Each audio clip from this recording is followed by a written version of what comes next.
कथा। राजा ययाति की पुत्री माधवी एक ऐसी राजकुमारी जिसकी सुंदरता के साथ साथ उसका त्याग, बलिदान और धर्म पालन आज भी अनुकरणीय है। वो एक स्त्री थी जिसे पुरुषों के हाथों बार बार दान में दिया गया, फिर भी उसने कभी अपना धर्म नहीं छोड़ा। राजकुमारी का जन्म।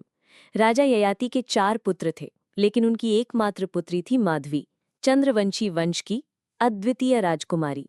वो सुंदर, गुणवान और प्रकृति की उपासक थी। परंतु उसका भाग्य एक दिन करवट लेता है जब एक ऋषि गालव उसके जीवन में आता है। ऋषि गालव का प्रण।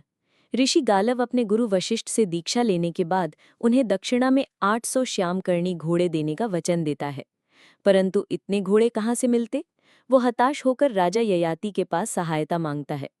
राजा ययाति कहते हैं, घोड़े तो नहीं, परंतु मैं तुम्हें अपनी पुत्री माधवी देता हूँ। वो ऐसी स्त्री है जो हर राजा को पुत्र दे सकती है और फिर पुनः कन्या बन जाती है। माधवी का प्रथम दान। हस्तिनापुर।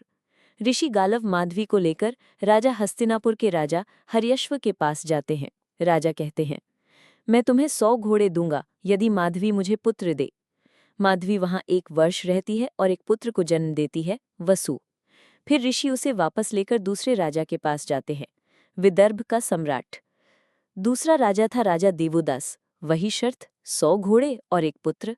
माधवी फिर से एक पुत्र को जन्म देती है, प्रतर्दन। अयोध्या का राजा। तीसरा राजा था राजा उशिनर। वही वचन, वही पीड़ा।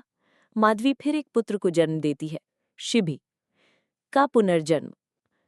हर बार पुत्र देने के बाद माधवी पुनः कुंवारी हो जाती थी, ये उसका वरदान था। परंतु हर बार उसे एक नए पुरुष को सौंपा गया, जैसे वो कोई उपहार हो। फिर ऋषि गालव को 400 घोड़े मिल जाते हैं और वे अपने गुरु वशिष्ठ को दक्षिणा देते हैं। अंतिम निर्णय।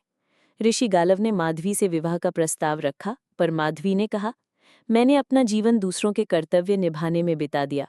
अब मैं स्वयं को समर्पित करती हूँ, वनों में साध्वी बनकर, नारी की स्वतंत्रता के लिए, आत्मशांति के लिए। माधवी वनों में चली गई और तपस्या में लीन होकर अपनी देह को त्याग दिया। माधवी की कथा केवल त्याग की नहीं, ये सवाल भी उठाती है, क्या स्त्री केवल एक साधन है? क्या पितृसत्ता के नाम पर कोई भी नारी को दान में दे सकता है? माधवी का नाम आज भी भारतीय इतिहास में गूंजता है, एक देवी, एक योद्धा, एक माँ, एक बलिदान।